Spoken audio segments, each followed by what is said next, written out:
Quarterback. Ziku. Got in trouble. Everybody got set for Sean Lee. It was basically the division on the line. 14-yard line.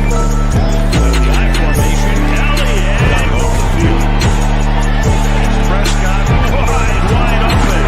Touchdown. Plays out Charlotte.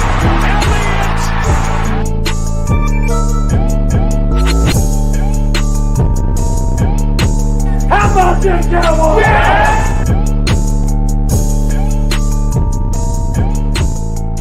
Hey, what's up, everybody? Everybody, welcome to the Bluff City Cowboy Podcast.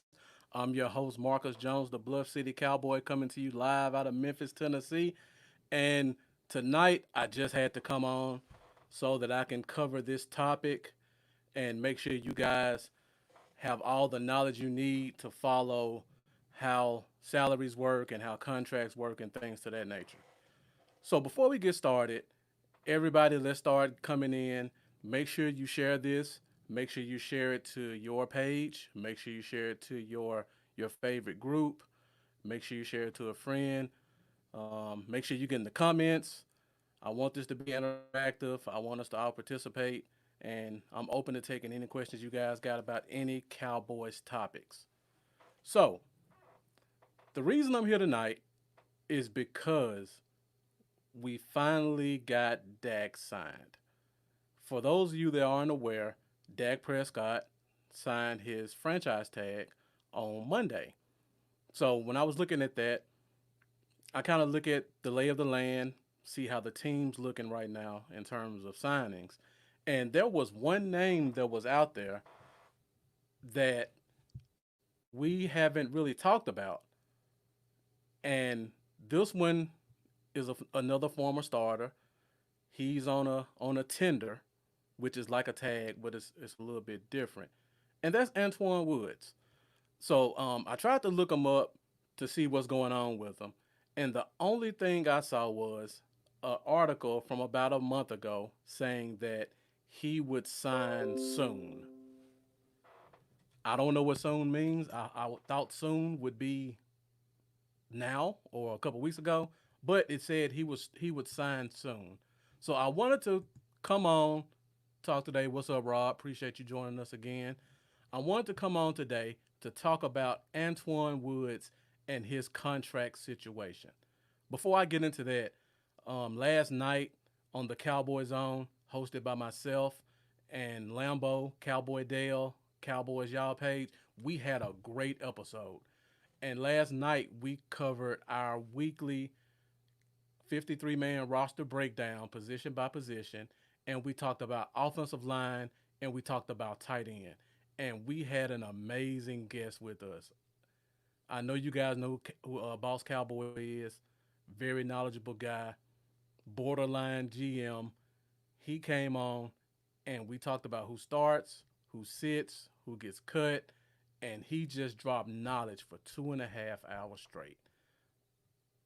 We normally don't try to go more than an hour, but when you got a guy like Boss on, and he's just spitting facts after facts and just shooting out information, you just got to let it flow and keep going. So if you didn't get a chance to see that, make sure you go to my page, Bluff City Cowboy, and check out that 53-man roster breakdown featuring the offensive line and the tight end position.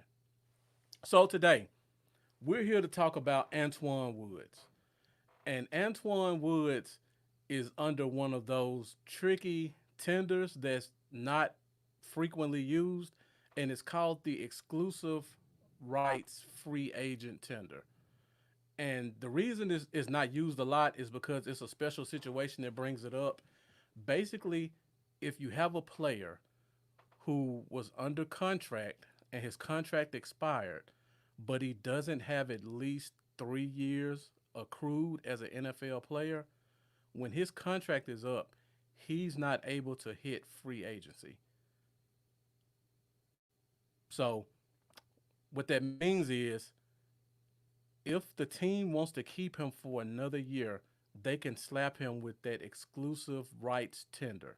And if they do that, the player has no negotiating rights. The player can't sign with another team. He basically has to take it or leave it. And that tender is listed at the league minimum for a veteran. So it's very, very team friendly, especially considering when you got a guy like Antwaun Woods, who's been a 2 year starter, um, may get his spot taken this year by Poe. We'll see once camp gets here.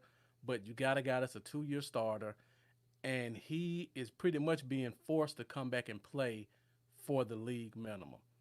It's an unfair situation, and I kind of understand where he's coming from. So I wanted to make sure I can explain that to you guys so you guys know why we don't have Antwaun Wood signed and why we may not see him in a Cowboys uniform for a while.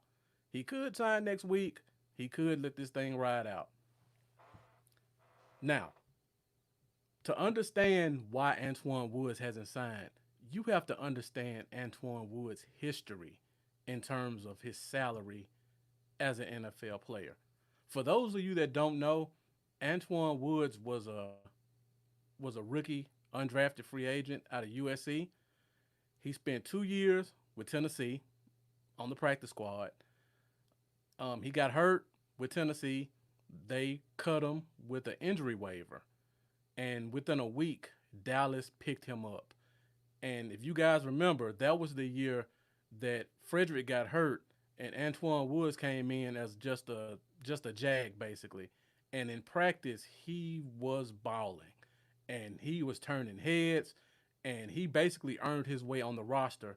And eventually, in that year, he took the starting spot as the nose tackle. And then he followed that up with last year, another starting year on the roster. I see we got a couple of views. Guys who joined us, make sure you share this, share it to your page, share it to your favorite group. Be sure to get in the comments if you have any questions or comments about what I'm saying, or if you got a topic that you want to discuss. I'm here for you. Let's talk about it. So back to Antwaun Woods. Now I want to show you this graphic that kind of explains the history of Antwaun Woods in the NFL. All right. So this is Antwaun Woods, what he's made. Now people talk about Dak and how much he's made. This is even less than what Dak got. So 2016, like I said, Woods was an undrafted rookie free agent. He went to the practice squad. Tennessee liked him, not enough to give him a roster spot, but they did pay him more than the practice squad salary. They basically paid him as a rookie on a contract. So his first year in the league, he made $495,000, pretty much the league minimum for a first year player. 2017, still with Tennessee, goes through camp, doesn't get a roster spot. They put him on practice squad again. Pretty much paid him that same salary, 495 minimum for a rookie. Now, 2018, he comes to Dallas after he gets cut from Tennessee, and he shows Dallas something in camp. Now, Dallas actually signed him. He didn't go year to year like he did with Tennessee. Dallas actually signed him to a contract for 2 years, $1,050,000.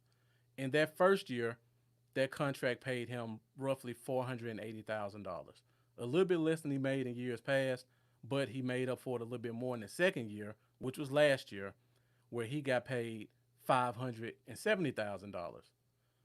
So now we're sitting here in 2020, and Antwaun Woods is a 26-year-old, about to be 27-year-old, defensive tackle one technique, a position that's not highly regarded in the NFL.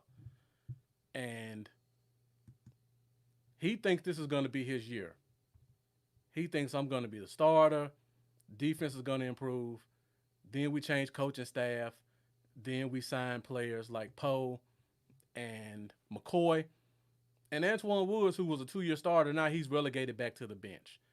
And instead of getting the contract that he thought, they gave him this exclusive rights free agent tender, which would pay him $750,000 this year. So now, when you look at the life of an NFL player, the average NFL player career only lasts 3 years. So as the older people say, in terms of NFL career, he's playing on borrowed time right now. So basically, every year that he plays, he needs to try to maximize as much as he can.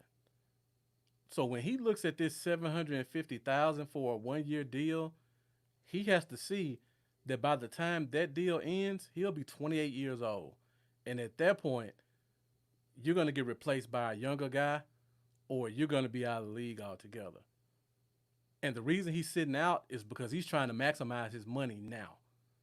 He's only made $2 million as an NFL player so far. Let me put this graphic back up.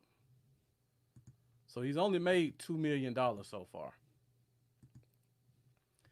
He has to find a way to get some money, because this may be his last chance at a payday this year.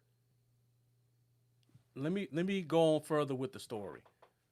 Let's assume Antwaun Woods comes in this year. He signs his exclusive rights tag, makes it $750,000. Now, the NFL rules state that if you're out of your contract and you only have 3 seasons, when you get to your 4th season, you're considered a restricted free agent. And what that means for a guy like him is that he still can't hit free agency to get paid. The team can slap a tender on him and they'll retain his rights, and then another team can either sign him and the team can match it, or he'll stay here. Now, this graphic lists the restricted free agent tenders for 2021. Woods, like I said, was an undrafted free agent, so the lowest tender he could get is the original draft round, which would be no rounds. So next year he could make $2 million at a minimum under a restricted deal. If the team decided, you know what, we want to keep him, we want to make a team kind of pay us if they take him, they could slap him with that second round tender that would pay him $3.2 million. And if the team really likes him and they want to be able to cash out on him because they think somebody else wants him, they can slap that first round tender on him and his salary will be $4.6 million. Let me backtrack a little bit because I'm going a little fast. The second round tender means if a team signs him to a deal, and that means somebody flies him out to their team facility, work him out, go through the medicals, they like him, and they offer him a contract. If Dallas doesn't match that contract, that team has to give us a second round pick. Same thing with the first round tender. If the same situation happened, Dallas got the first round tender on them. If a team signed them to a deal and we didn't match it, they would have to give us a first. Now, in my opinion, based off the history of what this team has done before with players like this, I don't think they would give him a first or second round tender. I think they would go with the lowest tender and basically let another team do the negotiations for them. So if a team wanted to fly him out, do a medical check, work him out, and offer him a deal, that team is going to be the one responsible for talking with his manager, going back and forth on the contracts. And then they have to present that to Dallas. Dallas can come in at the 11th hour and say, you know what, that's a reasonable deal. We'll just keep him. In that situation, the Jones family has to do no negotiations. Somebody presents them with something. If they like it, they keep it. And I think that's kind of where we are with Woods at this point. Now, for Woods, that means this year and next year, he can make roughly $2.8 million total. By the time he can actually hit real free agency, he'll be 29 years old. And for any position in the NFL, that's almost like retirement level, especially for a position that he plays when you're an undersized one technique D tackle. What's up, Mendoza? Appreciate you joining us tonight. If you got any questions, be sure to hit them in the comments. And make sure you share this as well. Appreciate you and your support. So now, we're looking at Antwaun Woods. Hadn't made a lot of money, trying to get paid. He hasn't made a lot, but he only stands to make $750,000 this year, the league minimum. Now, if you're Antwaun Woods and you're in that situation and you know this is your last bite of the apple to get paid, you might consider sitting out this year. Because if you get hurt, next year you get nothing. But if you sit out and try to risk it and try to hit that free agent level, maybe you can get a contract. His only bargaining chip right now is to sit out and hope the team will give him a deal. It's almost hard to think it'll happen because he's basically kind of being considered the backup right now. But right now, that's all he has. All he can do is sit and wait. Now, I got to put this stat up there because I did some research at the 750,000, which is ridiculous for a guy who started 2 years in the league. That's almost disrespectful to a guy like that. So I want to put this stat up, and I call them nerd notes because I consider myself a football nerd, and I like looking up stats and reading contracts and stuff like that. I try to take all the homework out of it so you guys can just learn and pass these facts on to other people. I pulled this stat up about Antwaun Woods. He is the 109th highest paid defensive tackle in the NFL this year if he signs that tag. Think about that for a minute. There are only 32 teams in the league. That means on average, every team has about 3 or 4 defensive tackles, one techniques, not 3 techniques, one techniques only. That means teams have 3 or 4 defensive tackles that are getting paid more than Antwaun Woods, who's a 2-year starter in the NFL. That's ridiculous. And I don't want to go through all the names I saw because there's a lot of names you won't know because I didn't know them. But 2 names that kind of stood out to me. One, 2 guys from this team. One, Daniel Ross. I know you guys remember Daniel Ross, undrafted free agent guy, didn't play college ball, kind of was a deep rotation guy. He makes more than Antwaun Woods with the Raiders. And I don't think he started more than 3 games. And there's another guy that's on the team right now named Justin Hamilton. If you guys want to look him up, Justin Hamilton, he's a defensive tackle we signed last year. He's been in the league since 2015, been a practice squad guy. On this team, he's making more than Antwaun Woods, who's a 2-year starter. That's disrespectful to me. Mendoza, I like Woods too, but you got to look at it. I mean, I like Ross too, but you got to look at it. Woods is a 2-year starter in this league. Whether he's a bench guy, rotation guy or not, he's giving you 2 years of average starting level football in the NFL, and he's the 109th highest paid defensive tackle in the NFL. So I can't blame him for holding out like that. So he has a date, like a kind of a deadline date that he's watching, and that's August 11th.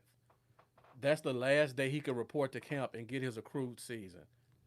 So I wouldn't be shocked to see him hold out to August 11th for that because I think the writing's on the wall. He won't be the starter this year. He's a backup. He's a rotation guy. So if he doesn't come to camp when camp opens in July, what does he really lose? He's not expected to be the starter anyway. So why does he have to rush back? And if he comes August 11th to camp, then technically, just like with the exclusive rights tag, he only has to play 6 games. So he can come to camp and then leave for 10 weeks and come back, play 6 weeks, get his accrued season, and then try to hit restricted free agency next year and hope somebody offers him a contract. I just don't see him coming back and playing for that $750,000 tag as a guy who's been making league minimum. And when you think about it, I know when you look at it, his career compensation, and you see what he's made so far, and you see $2 million, that's a lot of money for the average person. But when you think about it in terms of NFL, when you got to pay taxes, you got to pay your agent, you got to do some medical stuff, you trying to live that baller life. I mean, he's probably made in his pocket less than $1 million over 4 years. So it's not like he's sitting on a bunch of money. Now that may incentivize him to come back and play and get that 750 because he needs it.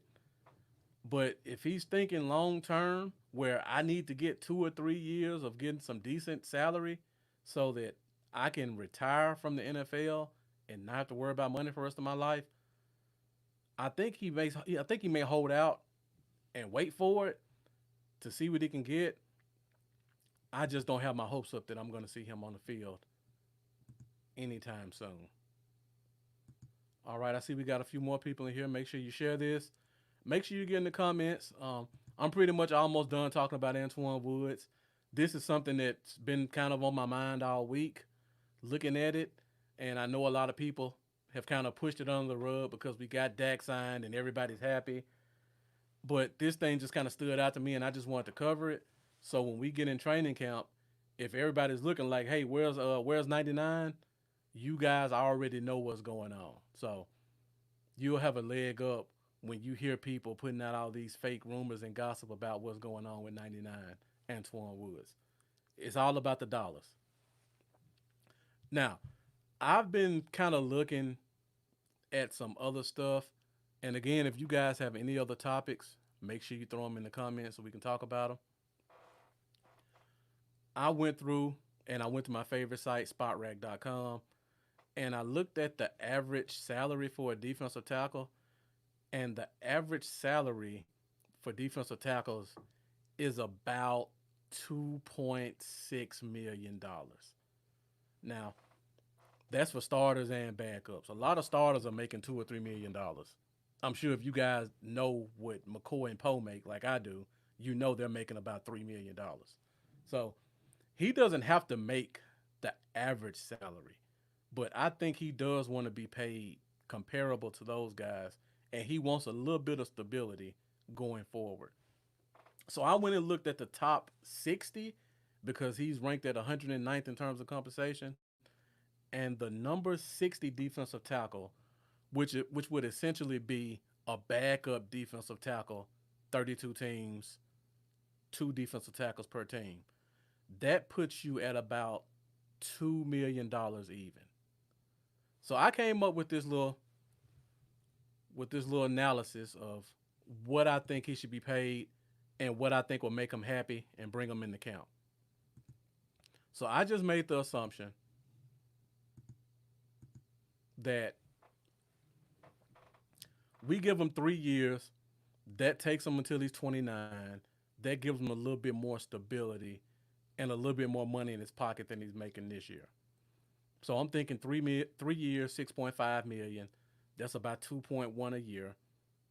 It's not a lot of money when you consider what he's done for us in the past. And Poe does have some injury concerns as well. So it's not unbelievable to think that Woods may have to play some extended time as a starter again, especially when you look at Poe with his knee injury and Poe's over 30 and Woods is still in his 20s. So that $2 million could be a bargain for us if we need him for a couple of games to start. And I got him at 1.75 million guaranteed. Now, for that, you get, of course, his exclusive rights free agent is 750,000. That's already guaranteed this year if he signs it. I say throw him another $1 million, $1 million signing bonus. So now this year he'll get $1.75 million when the last 4 years total he's only made $2 million. So for him, that's a nice payday for 1 year. Then you go to year two, year three, average it out to about 2.4 roughly for him. So that gives him 3 years of pay. All 3 years he's getting paid about $2 million, which the past 4 years he's made 2 million total. Now you got a guy who is locked up on your team. He has starting experience. He's a good rotation piece, and you've got him for a reasonable salary. So I think if we did a deal like this would kind of end his holdout.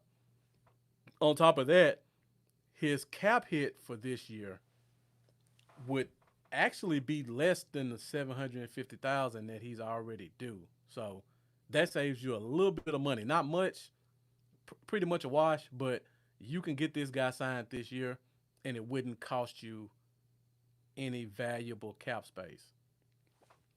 All right, I see we got a question. Let me put it up here. So my guy Mendoza asked about Woods. So if Woods does hold out, do I think Garrett Marino could push for Woods' spot? Now, first of all, let me say this. I love Garrett Marino. If you've watched me with my defensive line breakdown and my 53-man roster breakdown and my undrafted free agent breakdown, every episode I was jumping up and down about Garrett Marino. He's fast, he's physical, he's strong. The only two problems I have with Marino are one, he's a bit of a skinny legger where his lower body isn't really big. And if you want him to play the one technique, you really need more strength, lower body than upper body, because you got to be able to hold your position and not get moved. That's one problem I have with him. The second problem I have, he only weighs about 285 to 290. And to play defensive tackle one technique, you really need to be as close to 300 as you can get. And if you guys get a chance, go follow Garrett Marino on Instagram. Does some crazy workouts. The way he works out, it's going to be hard for him to put on weight. He's just really building upper body strength. And no matter how strong you are, you got to have some sand in your pants when you're playing one tech in the NFL. And I really think this team now values a little bit more size at one technique. Maybe Gallimore could give us a little bit more at one technique. Maybe Tristan Hill could step up and give us something at one technique. He's a big guy. But for me, I want the best guys possible. McCarthy's already said I want the best guys on the field. I think Woods is your best option at one technique in terms of a backup. So getting him signed is really important to me. All right. If you guys have any more questions, any more topics to talk about, put them in the comments so we can hit these topics. Another thing that's been going on this week, I'll go ahead and cover this. This Lyle Collins for Jamal Adams talk. I don't know where people come up with this stuff at, but that is completely unrealistic. For one, the numbers don't even work. Like, even if we wanted to make that trade, the dollars don't make sense to do it. Now, I'm about to go pull up my favorite site, spotrack.com, so I can actually show you the numbers, because I don't want people to take my word for it. I want people to see it in black and white, why this won't work out if this is the case. So you guys give me another minute.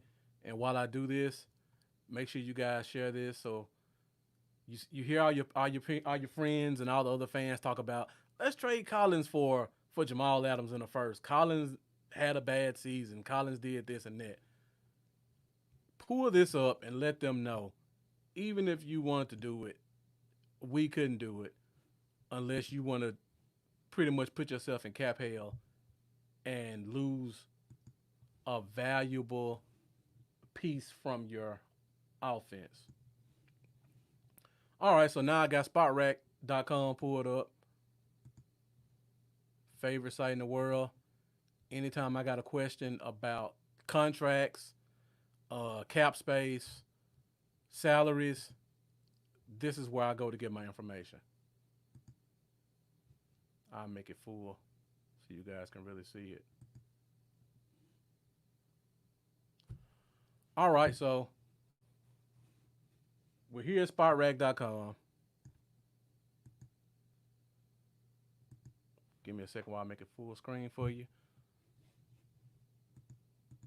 All right, and while I do this, let's get some more comments in. We can talk about some other topics if you guys like. Anything Cowboys related, just hit the comments up. We can talk about them. While I'm doing this also, I'll let you guys know, if you caught Boss Cowboy last night, we're going to bring them back again in 2 weeks. We're going to finish up our position talk with linebacker and running back. And we all got a lot to say about linebacker. So if you want to see some entertaining talk, make sure you join us in 2 weeks with Boss Cowboy and Lambo on the Cowboy Zone as we talk about the linebacker position as well as the running back position. Because it's not just Zeke and Pollard. We got some undrafted guys and some guys on the practice squad from last year who may come in and try to make some noise for themselves. All right, so first let me start off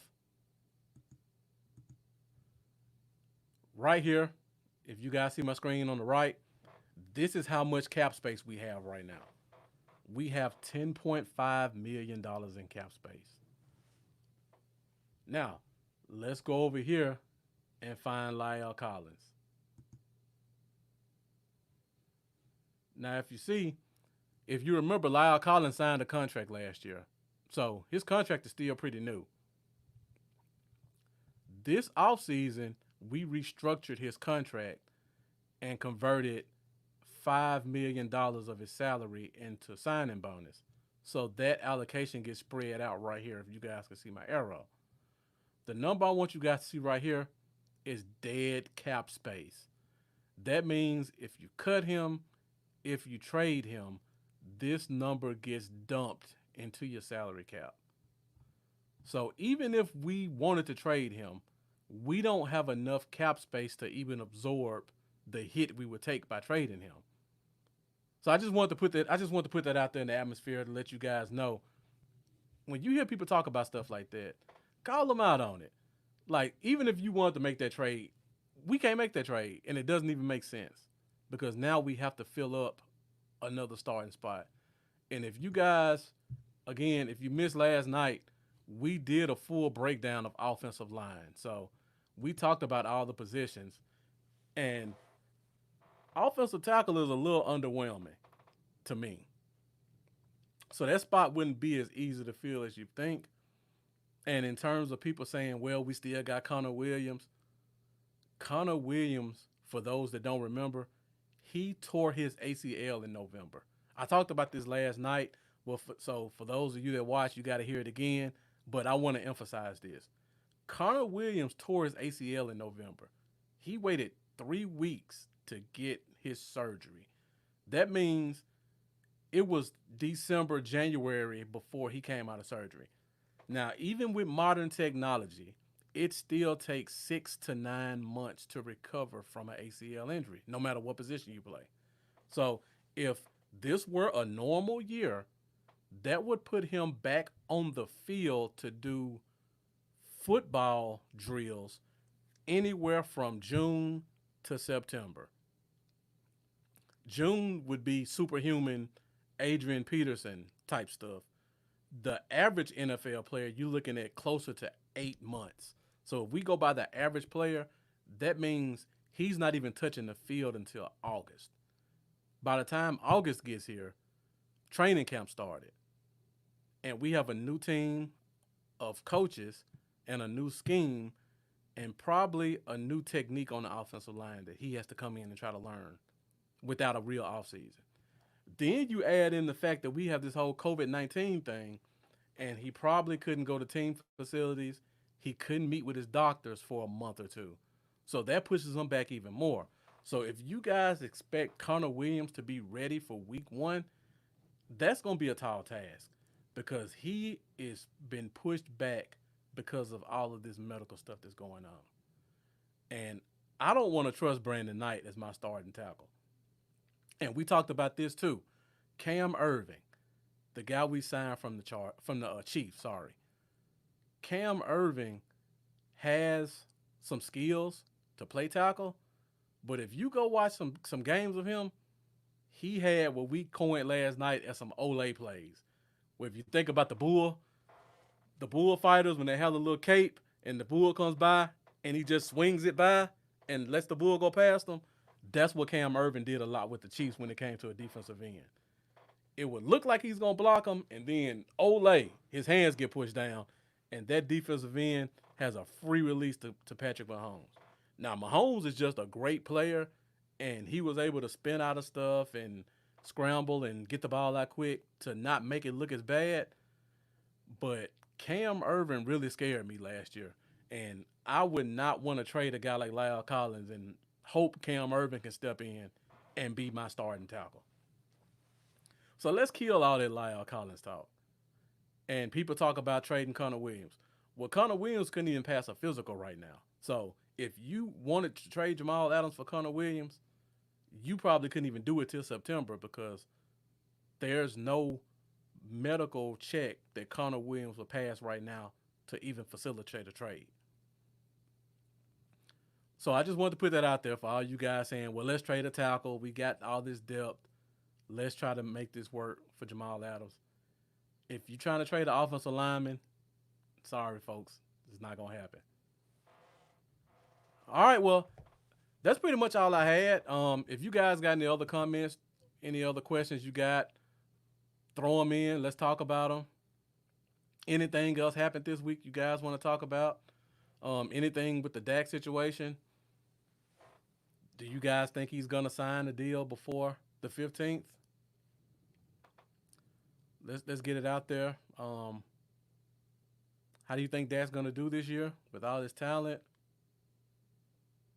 Again, we talked about offensive line last night.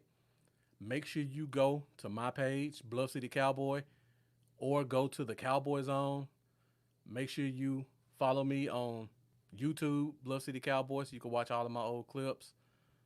Next week, we're working on getting a special guest.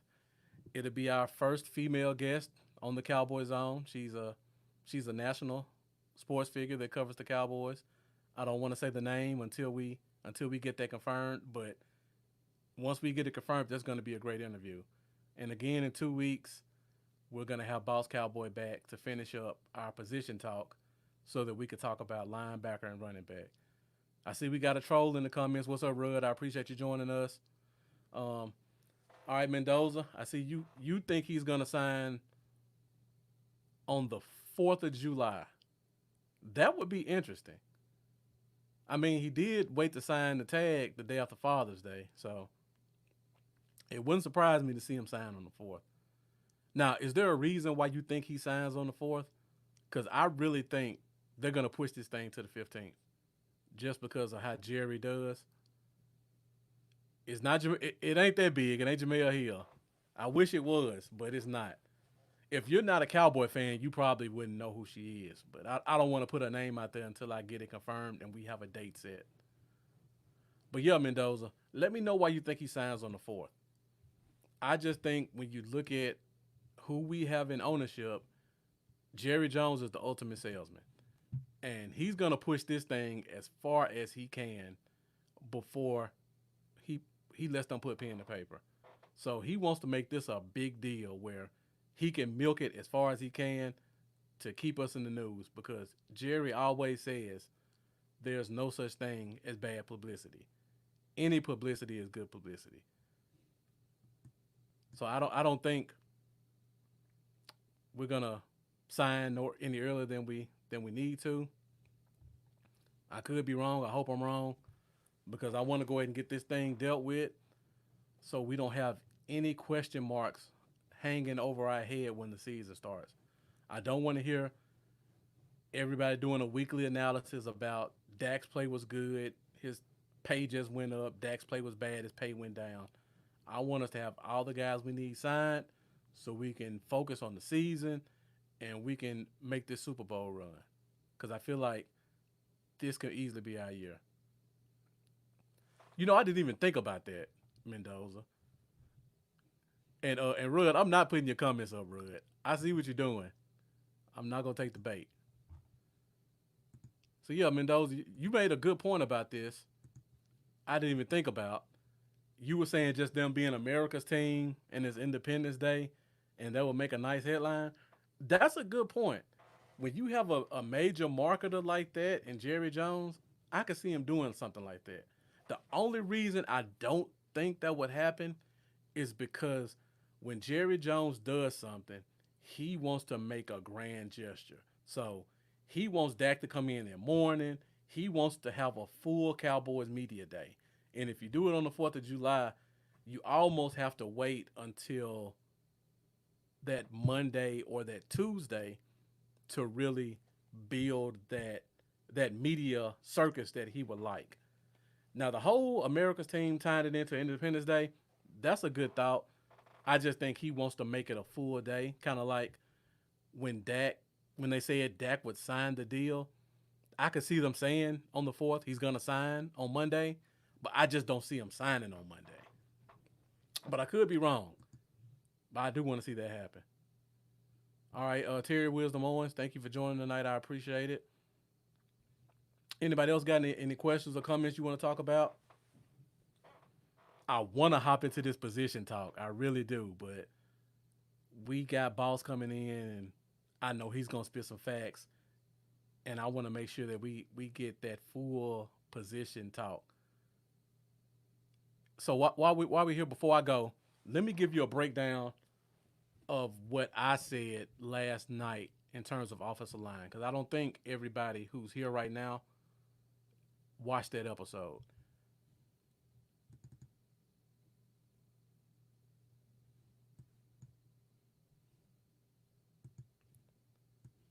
Sorry, guys. It's tough when you're doing this producer stuff on your own.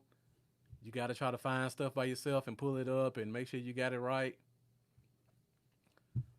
So give me a second while I pull this thing back up. So last night, like I said, we talked about offensive line position. Basically, myself and the co-host Lambo, we gave our thoughts on the offensive line, and then Boss Cowboy kind of dissected what we said and told us we were wrong and told us why we were wrong. But he backed it up with facts. So I respect anybody that backs up anything with facts and logic that makes sense.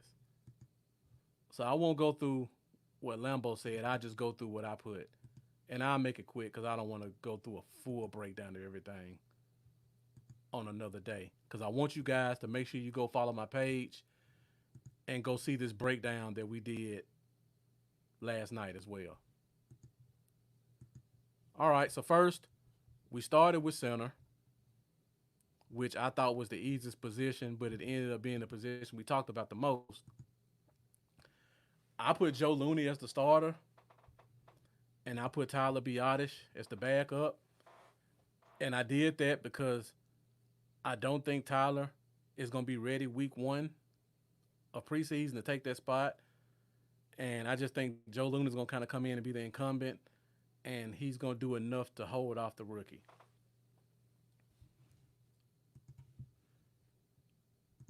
Next, I went to guard. So, of course, we got Zach Martin, starter. I put Connor McGovern as a starter. Like I said, I don't think Connor Williams is going to be ready for week 1.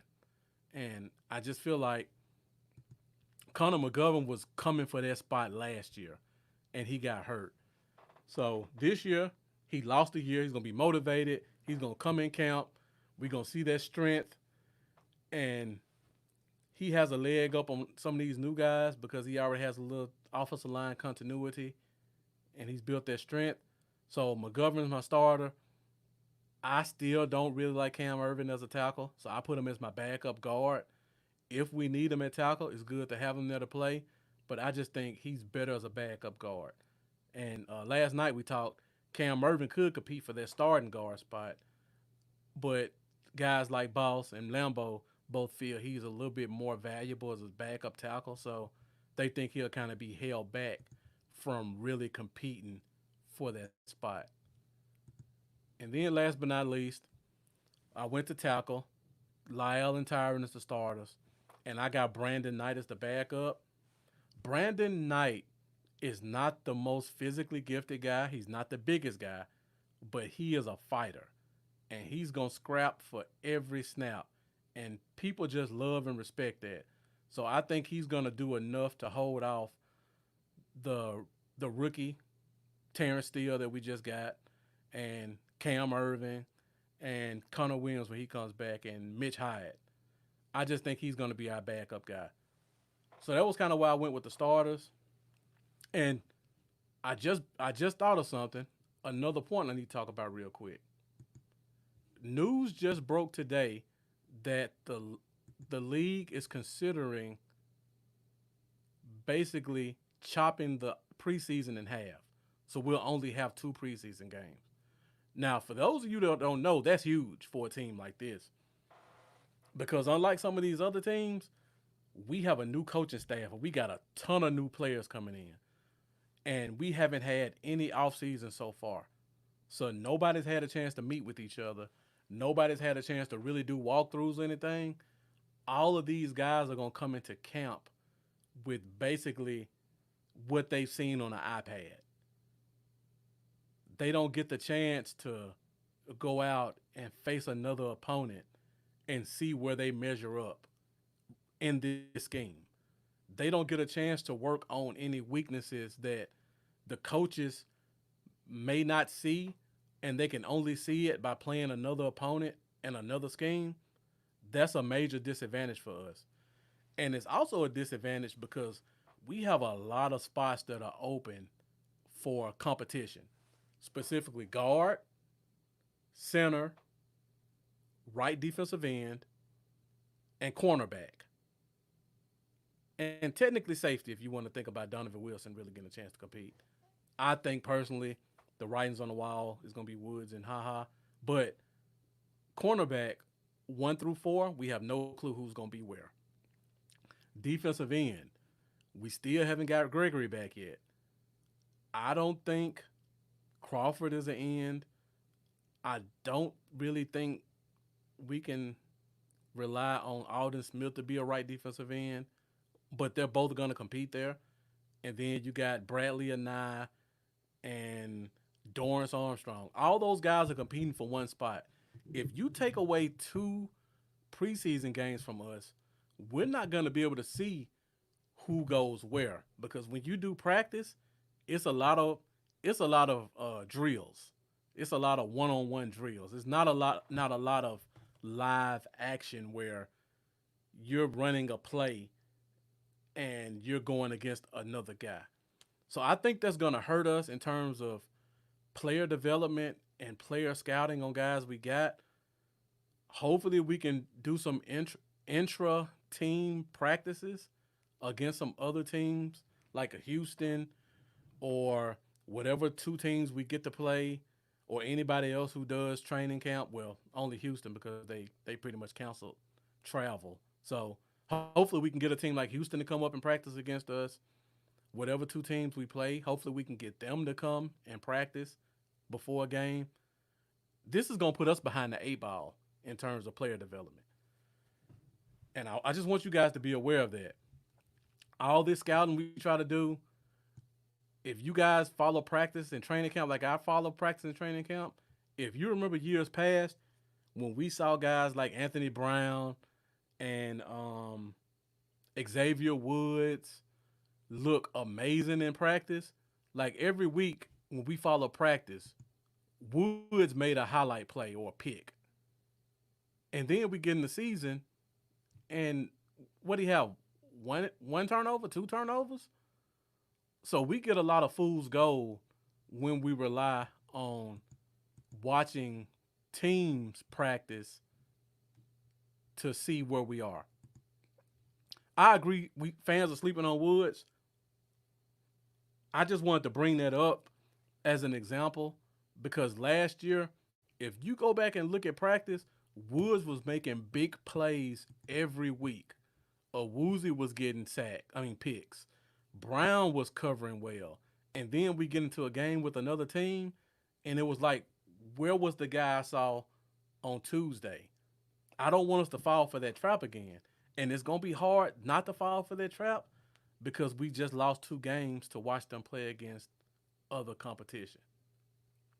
And you can't put your guys through the wear and tear of just beating on each other.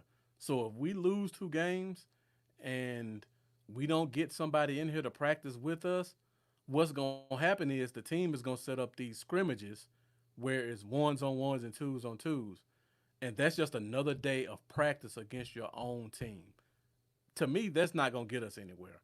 So I'm a little afraid about what this means for this team specifically because we have so many new players and we have so many question marks. I hope it doesn't affect us, and I hope we can find the best 22 to start who can play against an opponent that's not wearing the star and do well. But I'm gonna keep my hopes up, but I'm a little bit concerned about it. All right, so I went a little bit longer than I thought I did. I appreciate everybody who joined me tonight. If you guys have any more questions or comments, if you got one, go ahead and throw it in. We could talk about it real quick. I'll wait another minute.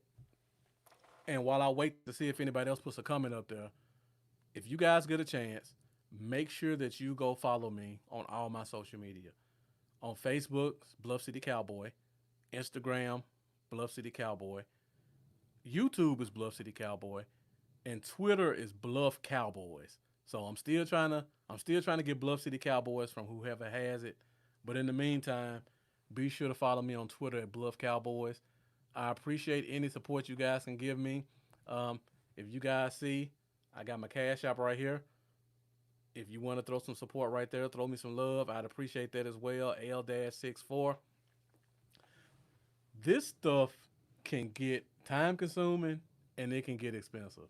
But I love it. I'm doing it for free. I continue to do it for free.